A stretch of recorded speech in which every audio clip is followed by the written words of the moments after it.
Yarana, bienvenue dans ce journal. À la une ce soir, le prix de la baguette de pain sera-t-il revalorisé? Une demande des boulangers depuis 2 ans. En attendant une décision du gouvernement, il pourrait être fixé à 55 francs avec la règle de l'arrondi qui s'applique grâce à la circulation des nouvelles pièces de monnaie.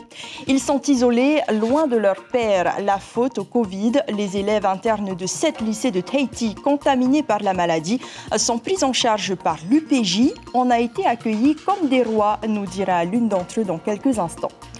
L'épidémie semble s'être stabilisée à Ayatea. 20 malades sont actuellement hospitalisés dans la filière Covid. L'état grave de ces patients nécessite toutefois une lourde prise en charge et donc des moyens humains. Mais les courbes qui commencent visiblement à fléchir, c'est le résultat d'un travail mené par tous les acteurs, les forces de l'ordre, entre autres. Le commandant de brigade de la gendarmerie, Wilton Hiro, détaillera sa stratégie au micro d'Inacio Ravigny. La situation s'est apaisée entre la Caisse de prévoyance sociale et le Conseil de l'ordre des médecins. Les deux parties s'accordent sur un point.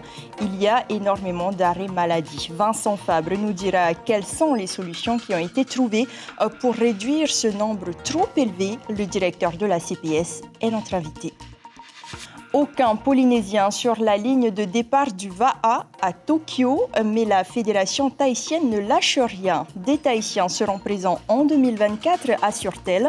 Reportage à suivre à la fin de ce journal.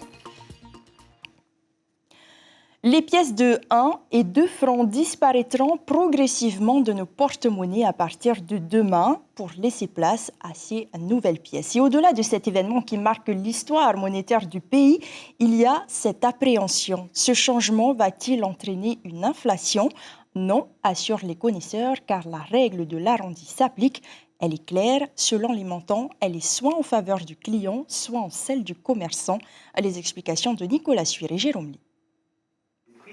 Demain, vous aurez entre les mains de nouvelles pièces de monnaie, si vous payez votre pain en espèces par exemple. Dans 9 mois, les pièces de 1 et 2 francs auront complètement disparu. Comme les prix ne changent pas, il faudra arrondir les factures. Vous connaissez le spot télévisé. Les montants se terminant par 1, 2, 6 et 7 francs seront arrondis à l'inférieur et les montants se terminant par 3, 4, 8 et 9 francs seront arrondis au supérieur. Cette mesure est applicable depuis le 1er janvier de cette année. Mais à ce jour, personne ne semble l'appliquer. Pour l'instant, on continue comme ça, avec les 1 franc, les 2 francs. On ne change pas de nos prix pour l'instant. Les gens ne viennent pas avec 1 franc ou 2 en moins pour tenter de vous payer. Ils ont la somme exacte. Oui. Ou plus. Ils payent ce qu'on leur demande. Pour l'instant, on n'a rien changé. Jusqu'à aujourd'hui, on n'a rien changé. Concrètement, il n'y a pas de raison d'arrondir les factures aujourd'hui, puisque les pièces de 1 et 2 francs sont et resteront en circulation durant 9 mois. D'ailleurs, même quand elles auront disparu, si vous payez par chèque, carte ou virement, vous paierez le prix exact. Mais dès lors que les règlements se font en espèces, d'une part, et d'autre part, ils se font sur le total de l'ensemble des achats. Et si vous n'avez pas la pointe, c'est-à-dire que vous n'avez pas de pièces de 1 franc et de 2 francs, vous n'êtes pas en mesure de rendre la monnaie, à ce moment-là, la règle d'arrondi s'applique. Aussi, le prix de la baguette pourrait descendre dans 9 mois à 55 francs au lieu de 57 si les prix n'augmentent pas et si vous n'achetez qu'une seule baguette de pain.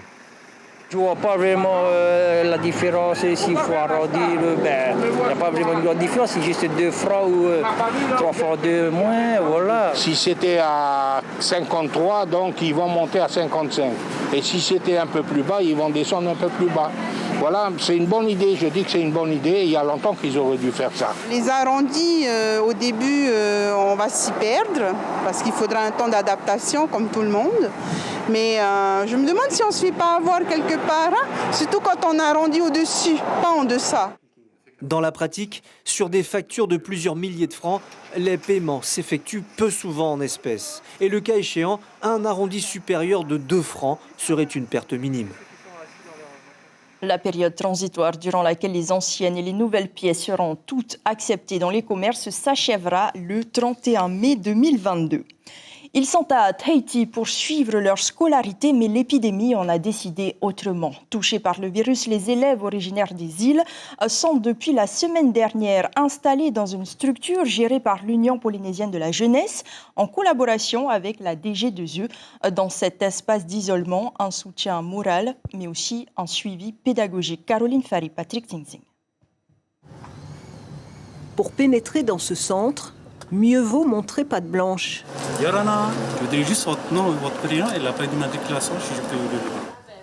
Ici, les jeunes lycéens issus des 7 internats de Tahiti sont accueillis pour 10 jours, le temps de passer le cap de la maladie, même si les symptômes ne sont pas toujours visibles. Ça fait combien de temps que tu es dans ce centre? Ça fait 10 jours maintenant. Comment ça se passe pour toi? Tu as été bien malade? Non, je suis asymptomatique. Et comment ça s'est passé ici? Qu'est-ce que tu as fait pendant 10 jours? C'est bien, on a fait continuité pédagogique et tout. Et après, on a plusieurs temps personnels. Ça va. Après, j'ai rien senti, j'ai juste perdu le goût. Comment tu es accueillie? C'était bien, on a été accueillis comme des rois. C'est vrai? Qu'est-ce que vous faites toute la journée? Tu étudies? Oui, on étudie, des fois on va à la mer. Et sinon on reste, on se connecte. Manu, tu as quel âge? 18 ans. Pris en charge par la direction de l'éducation, ces adolescents bénéficient d'un suivi pédagogique en bonne et due forme, dans un cadre plutôt agréable pour une quarantaine. Ici, ils ont un espace qui leur est dédié exclusivement. Ils peuvent faire du volleyball, du football, ils peuvent courir, tout en ayant un espace où ils peuvent se reposer. Ils ont un espace de veille sanitaire avec un médecin qui passe tous les jours pour les ausculter et puis vérifier leur état de santé. En plus de ça, ils ont un espace, ils ont plusieurs espaces de vie collective. Nous avons pris le parti de ne pas garder les élèves Covid+ au sein des internats. Et donc, on a ouvert cette zone d'émergement avec l'UPJ pour pouvoir répondre au plus vite et isoler au plus vite nos élèves Covid+ dans les internats. 13 lycéens des îles achèvent actuellement leur isolement. Le centre peut en accueillir plus de 250. Les chiffres toujours aussi catastrophiques de l'épidémie. 13 morts recensés en 24 heures. Un nouveau carré s'affiche aussi, celui du nombre de patients hospitalisés en soins intensifs en attente d'une place en réanimation. Ils sont 15 aujourd'hui accueillis dans les hôpitaux périphériques, dont celui de Raiatea. Dans cette île, les effets du confinement commencent à se traduire dans les chiffres. Selon les interlocuteurs de la santé, en l'espace de 48 heures, le nombre de cas positifs a baissé. On en dénombrait 500 quotidiennement la semaine dernière. Il ne serait plus que 300 par jour depuis hier. Malgré tout, l'hôpital reste en alerte. Hiti Manaki sur des images de Patita Savia. Près de la moitié des patients admis dans le service médecine, transformé par la force des choses en service Covid, est sous ce que l'on appelle la ventilation non invasive. Comprenez l'étape juste avant l'intubation, mais depuis le confinement, la situation de l'hôpital de Uturua s'est stabilisée. Nous sommes arrivés à une phase de plateau depuis quelques jours. Nous gardons toujours une large charge de travail au niveau des patients qui sont très lourds. On a quand même 11 patients qui ont soit besoin de VNI ou d'oxygénothérapie à fort débit à 15 litres par minute. On a 5 patients sous ventilation non invasive aujourd'hui. Une réorganisation que la directrice de l'hôpital a suivie de près. Donc ici, vous avez l'unité Covid de 24 lits. Il est vrai que s'il y a quelques jours, cette structure accueillait quotidiennement 8 patients admissibles en service de réanimation, aujourd'hui, ce chiffre oscille entre 3 et 5. Il n'en reste pas moins que l'hôpital de Uturua ne dispose pas de ce service. Rajoutez à cela le fait que les évacuations sanitaires vers Taoné sont suspendues et vous obtenez un personnel à bout de nerfs. On est en situation extraordinaire, on va dire. Mais bon, ça a mis en exergue des tensions déjà existantes. Cet afflux de patients et de patients lourds, parce que ce sont des patients qui deviennent très vite réanimatoires, qui sont en décompensation respiratoire et chez des patients qui ont des comorbidités certaines, effectivement, on est en nombre de personnel insuffisant. Aujourd'hui, l'hôpital compte 24 patients atteints de la Covid-19, une situation que les médecins qualifient de gérable, car le nombre de patients admis s'équilibre avec celui des sortants. Les statistiques actuelles pourraient donc augurer des jours meilleurs pour l'établissement et c'est en partie grâce au travail mené conjointement par les forces de l'ordre et les autorités communales. Nous allons sur place rejoindre Inacio Raveino et le commandant de brigade de la gendarmerie de Ayatea. Inacio Yorana, les agents de sécurité ne font donc plus preuve de clémence et ça a l'air de fonctionner. Yorana Yata, c'est le mot c'est le cas de, enfin, c'est le moins que l'on puisse dire, excusez-moi, ça a l'air de fonctionner comme nous vous le rappelions, 500 cas donc il y a quelques jours seulement et 300 à l'heure actuelle. Nous allons en parler justement de cette réflexion avec le commandant de la brigade de la gendarmerie de Outoura, Yorana. Alors, justement, est-ce que le fait de durcir les contrôles et de passer de la prévention à la répression, ça a pu aider donc à améliorer les chiffres en termes de coronavirus? Oui, bonsoir Polynésie Première, bonsoir à la population de Ayatea, bonsoir à toute la Polynésie. Il est certain que ça a pu aider à la baisse assez significative du nombre de positifs au coronavirus. Mais cependant, on constate encore une circulation, je qualifierais abusive en journée surtout, parce que la nuit, le couvre-feu est assez respecté, je dirais même bien respecté, mais la journée, c'en est encore trop. Vous confirmez, il n'est plus temps de faire maintenant ces places à la répression? Oui, j'ai eu l'occasion d'être déjà interviewé par votre chaîne où j'appelais à la population de respecter les mesures mises en place par monsieur le haut-commissaire, le président du pays. Mais on s'aperçoit que effectivement la population n'en a pas tenu compte, ce qui fait que depuis quelques jours nous sommes passés à la phase répression en collaboration avec les mouteuils des 3 communes. Donc je remercie également messieurs les maires de mettre à disposition ces policiers. Justement, dites-nous en plus de cette collaboration entre les services, entre la gendarmerie et les brigades municipales. Alors cette collaboration, elle est continue. Elle est continue de jour comme de nuit. Donc nous veillons ensemble. Comme je le disais précédemment également dans l'interview, c'est que ce n'est qu'ensemble qu'on pourra se sortir de cette situation.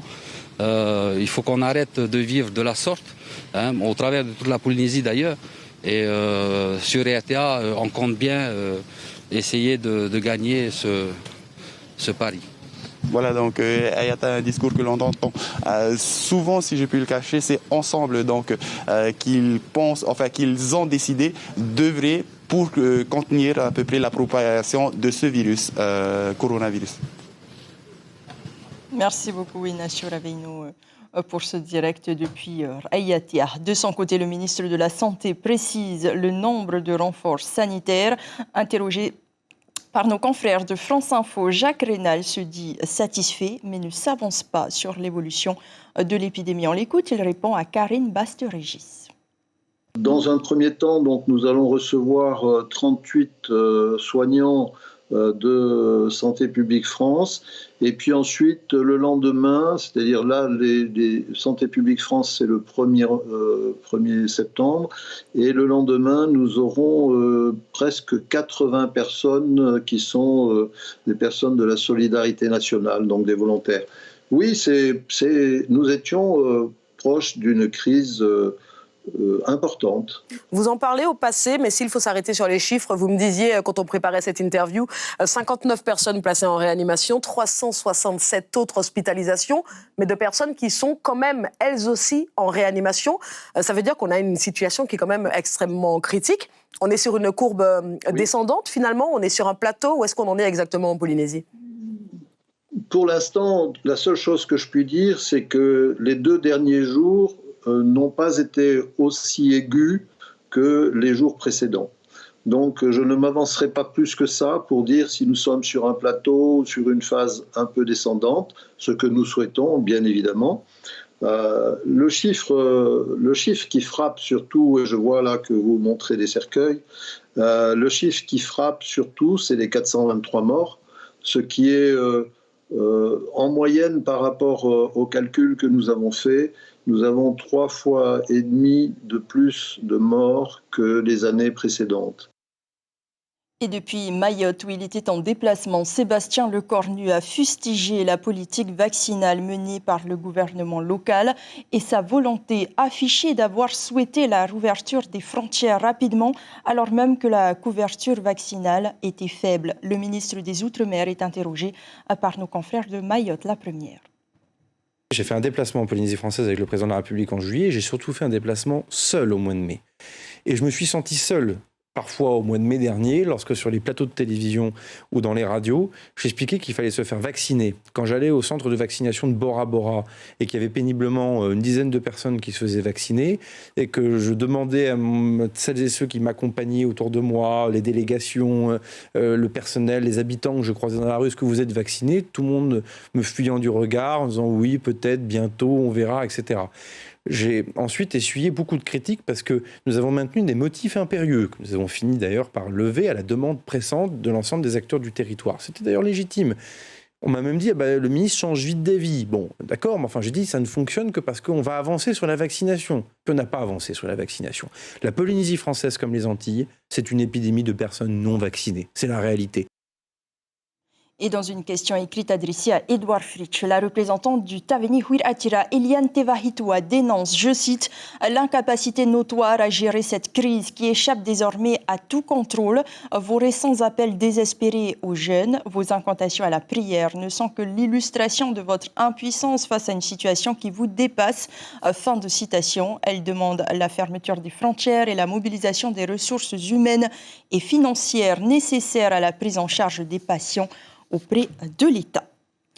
Quant à la loi de pays sur l'obligation vaccinale, elle fait l'objet d'un recours devant le Conseil d'État. Il est porté par une centaine de plaignants selon les avocats et selon Tahiti Info, d'autres recours sont en préparation. Ils seront déposés 7 fois par des organisations syndicales de salariés et de l'éducation. Enfin, nous continuons de donner la parole au maire dans notre émission L'invité café. Demain, Théoura Iriti répondra aux questions d'Ibrahim Ahmed Azi.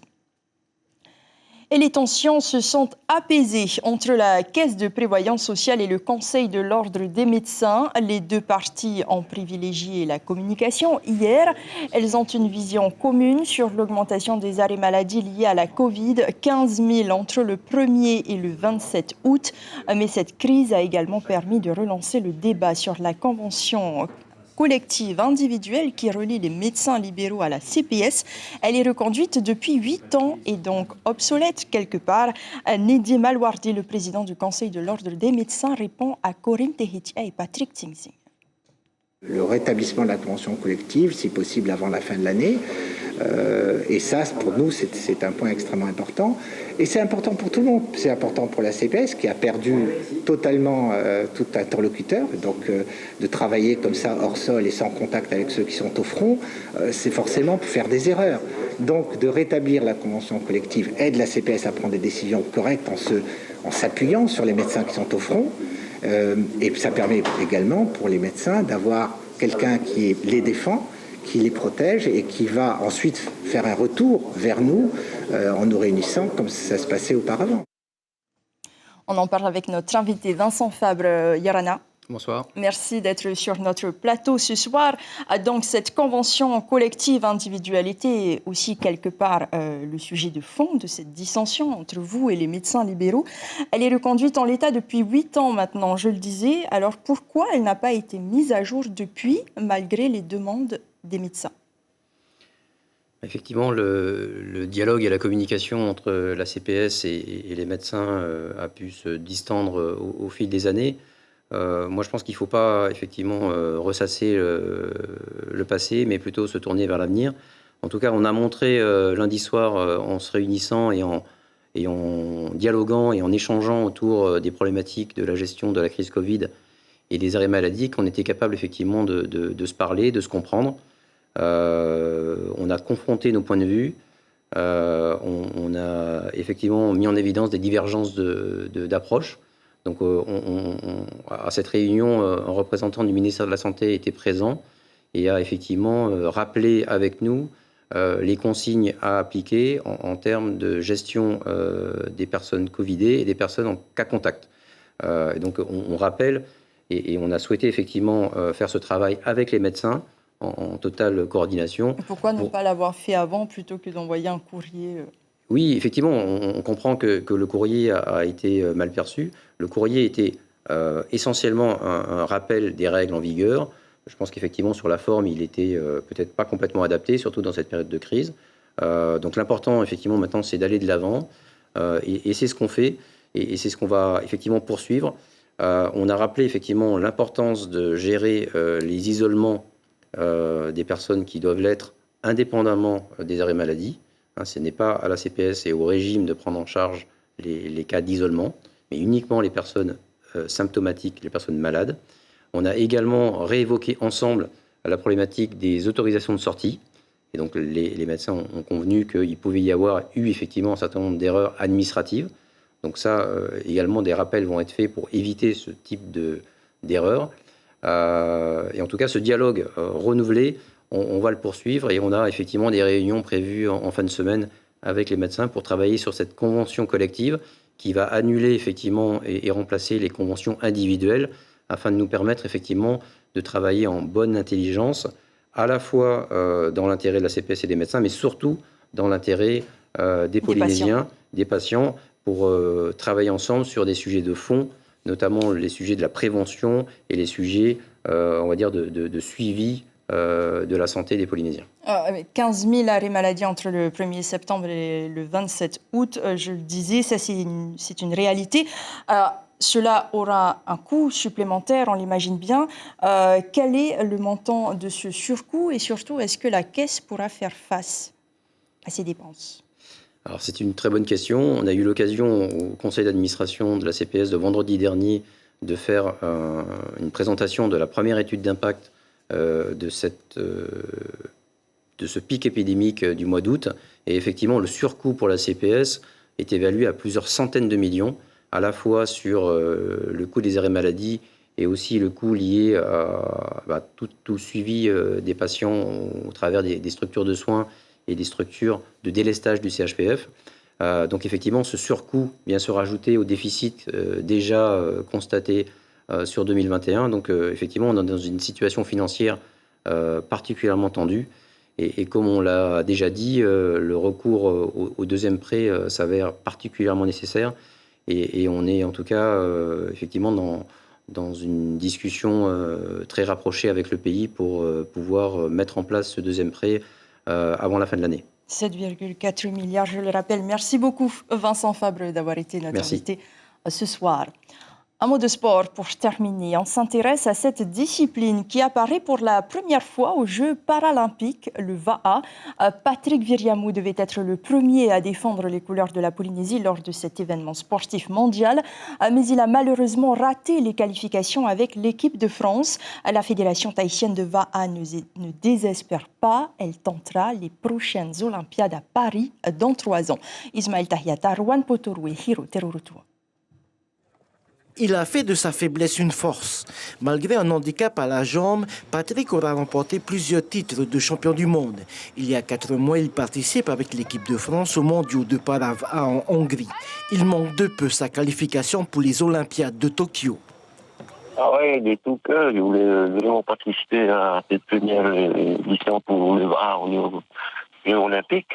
Et malheureusement, je n'ai pas eu ma place, mais c'est bien pour le VAA pour les années qui viennent. Pour les prochains championnats du monde, Jeux olympiques qui arrivent à Paris pour 2024. Cette expérience au goût de trop peu le poussera à la réflexion. Patrick préfère se retirer de la compétition.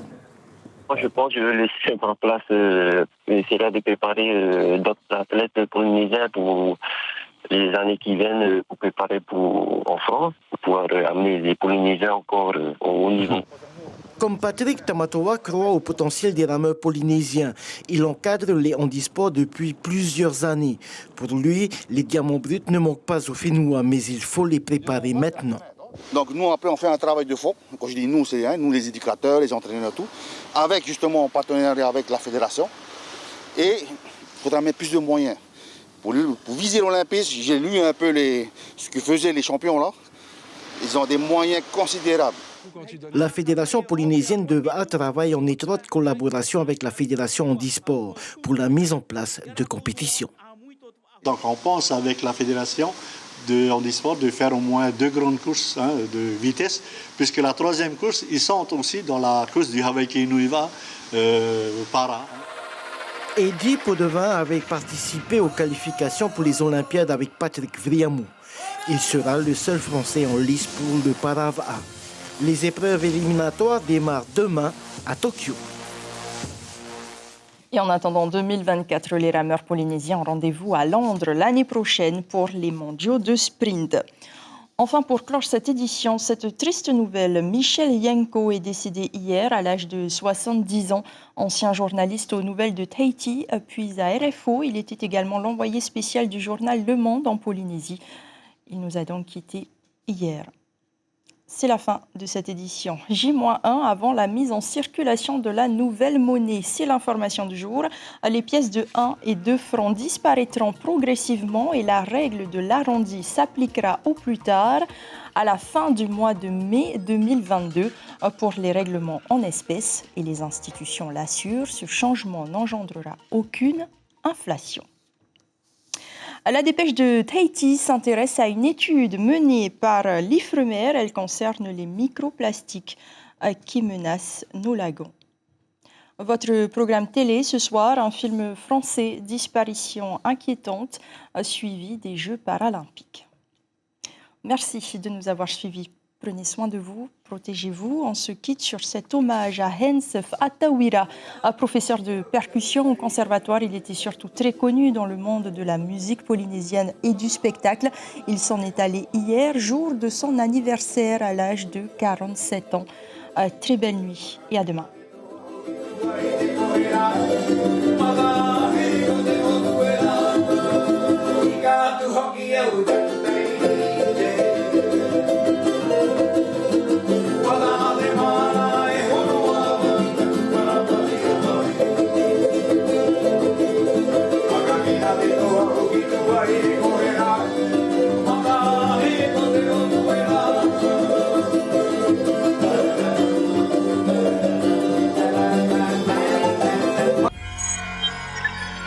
Retrouvez ce programme en replay sur notre site internet.